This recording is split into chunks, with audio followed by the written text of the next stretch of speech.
विवाह यदि रविवार के दिन, मंगलवार के दिन और शनिवार के दिन हो तो प्रॉब्लम्स देती है, बाधाएं देती है। विवाह यदि इन दिनों में होती है, खास करके शनिवार के दिन हुआ विवाह, बहुत झगड़े उत्पन्न करता है। पति और पत्नी रहेंगे जीवन भर साथ भर, ऐसा नहीं है कि तलाक हो जाएगा, जरूरी नहीं है हर मामले में, लेकिन तलाक से कम नौबत भी नहीं रहेगी, खूब झगड़े होंगे, तुम दोनों कभी जुड़ नहीं पाओगे। तो पर ये जो विवाह की लगन होती है, तारीख होती है, ये ऐसे निकलती है कि एक एक लगन में हजारों हजार लाखों लाख शादियां होती है। फिर दिन तो बीच में आ ही जाते हैं, कभी रविवार, कभी शनिवार, कभी मंगलवार। तो यदि इन दिनों में तुम्हारा भी विवाह हुआ है और हो रहे हैं झगड़े बार बार, तब भी करना ये उपाय, और ना हुआ हो इन तीनों दिनों में विवाह और फिर भी झगड़े हो रहे हैं, तब भी करना ये उपाय। देखो, तुम दोनों के बीच समस्या क्या है? सिर्फ झगड़े। और झगड़े क्यों होते हैं? जब दो लोग एक दिशा में नहीं सोचते, दो लोग एक दिशा में नहीं चलते, तो दो लोग ऑपोजिट चलते हैं और टकरा जाते हैं, है ना। सिर्फ वैवाहिक बात नहीं कर रही हूँ, साधारण जीवन में भी जो हमारे मित्र हमारी सोच के विपरीत होते हैं, अलग दिशा की ओर सोचते हैं, उनसे टकरार हो जाती है ना, उनसे झगड़े हो जाते हैं। परंतु वो मित्र होता है, झगड़े हो जाते हैं, वो अपने घर चला जाता है, हमें कोई फर्क नहीं पड़ता। फिर वो 6 महीने साल भर हमसे मिले या ना मिले, हमें कोई फर्क नहीं पड़ता। लेकिन पति और पत्नी तो एक घर में रह रहे हैं, एक छत के नीचे रह रहे हैं, और दोनों यदि बार बार टकरा रहे हैं, बार बार झगड़े झंझट हो रहे हैं, तो फर्क इसलिए पड़ता है कि दोनों साथ रह रहे हैं और दोनों का मिलकर सामंजस्य के साथ रहना बहुत आवश्यक है।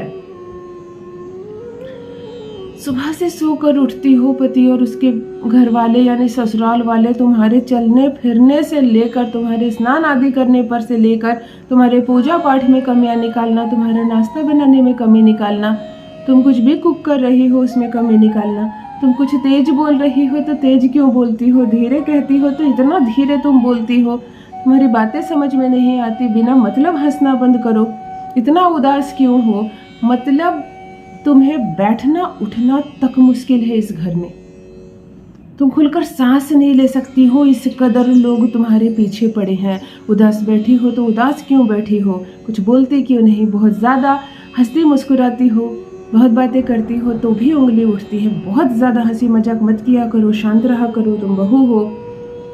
माँ जो है वो अपने बेटे का इतना कान भरती है तुम्हारे प्रति कि बेटा जो तुमसे प्रेम करता था, तुमसे प्यार से चाय मांगता था, तुम्हारे साथ बैठकर पीता था, खूब सारी बातें होती थी और दोनों घुलते मिलते जा रहे थे एक दूसरे के साथ, अब दोनों में कड़वाहट फैलती जा रही है। मुझे समझ में नहीं आ रहा है तुम्हें कि मैं इस रिश्ते को कहाँ से सुधारने का प्रारंभ करूं, कैसे सुधार दूं इस रिश्ते को।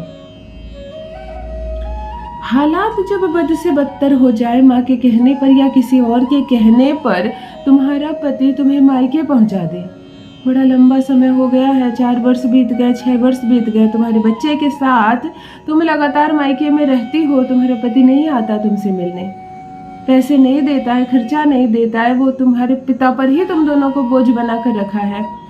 लोगों के सवाल से डरती हो तुम, लोगों की नज़रों से डरती हो तुम, बच बचा कर छुप छुपा कर अपने घर में रहती हो।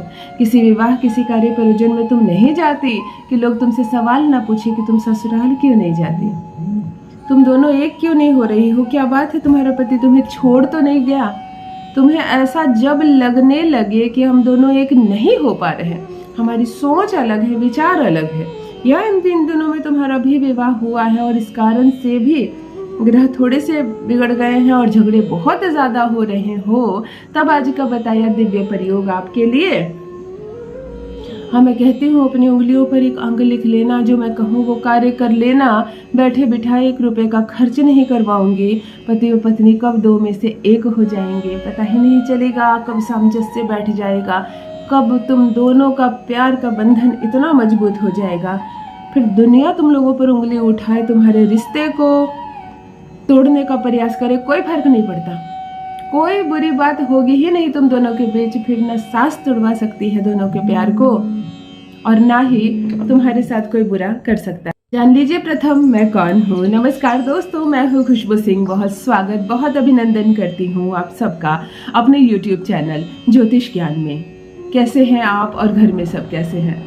मेरे कमेंट सेक्शन में जय माता दी, हर हर महादेव अवश्य लिखें, अपनी खैरियत मुझे ज़रूर बताएं।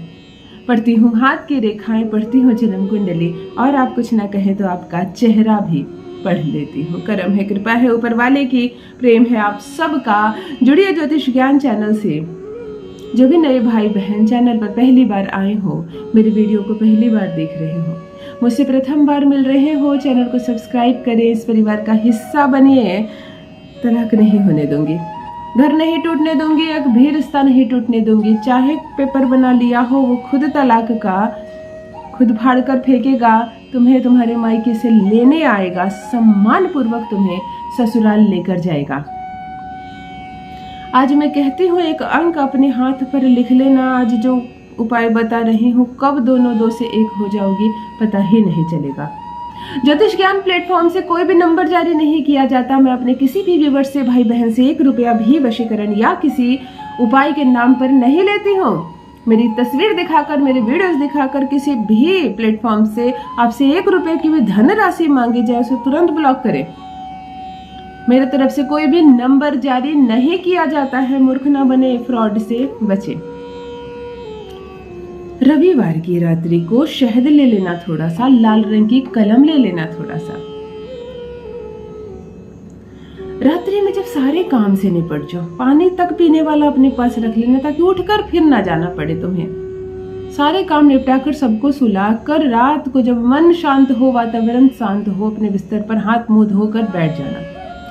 आंखें बंद करना, अपने प्रेम की अनुभूति करना, उसे देखने का प्रयास करना। यदि मायके में रह रही हो, अकेले रह रही हो, तो उन पलों को याद करना जब पति साथ था, सब कुछ अच्छा था। अपनी इस बीच वाली उंगली के यहाँ इस भाग पर, बिल्कुल यहाँ इस भाग पर अंक लिखना 489। इस भाग पर लिखना 489। क्यों? 4 का स्वामी राहु है, 8 का स्वामी शनि है, 9 का स्वामी मंगल है। ये 3 ग्रह ही है जो जुड़ जाते हैं। बिल्कुल कैसे शादी बचेगी मैं भी देखता हूँ। शादी हर हाल में टूटेगी। ये रविवार, ये मंगलवार और ये शनिवार में हुई शादी पर बहुत विपदा आ जाती है। तुम फिर 489 लाल रंग के कलम से सिर्फ इस उंगली पर लिखना। शहद लगा देना, शहद लगा लेना। शहद लगाते वक्त ह्रीम शब्द बोलना, रीम रीम बोलकर मलना शहद। थोड़ी देर छोड़ देना, उसके बाद मन आनंदित करना, प्रसन्न रहना। अब सब कुछ ठीक हो गया है, अब सब कुछ अच्छा हो गया, मेरे पति मेरे साथ रहता। ये बोल बोलकर चुटकी बजाना, ऐसे ऐसे मलना दोनों को। तब तक जब ये तीनों अंग, ये राहु, ये मंगल और ये शनि खत्म ना हो जाए, जो लिखा था तुमने वो शहद के माध्यम से मिट ना जाए। ऐसे ऐसे मन में अच्छी बातें, सब अब अच्छा हो गया है, सब कुछ प्रसन्नता से है। मेरा पति मेरे प्यार में पागल है, वो आया है मुझे लेने के लिए, मैं ससुराल जा रही हूँ। अच्छे से मलना, बिल्कुल देखो घिस जाए, खत्म हो जाए, वो अंक दिखाई ना देने लगे। हाथ मुंह धोकर सो जाना अच्छे से।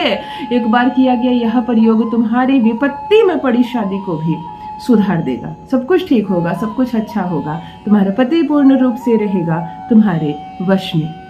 अपना अनुभव मेरे साथ भी अवश्य साझा करें। बहुत बहुत धन्यवाद।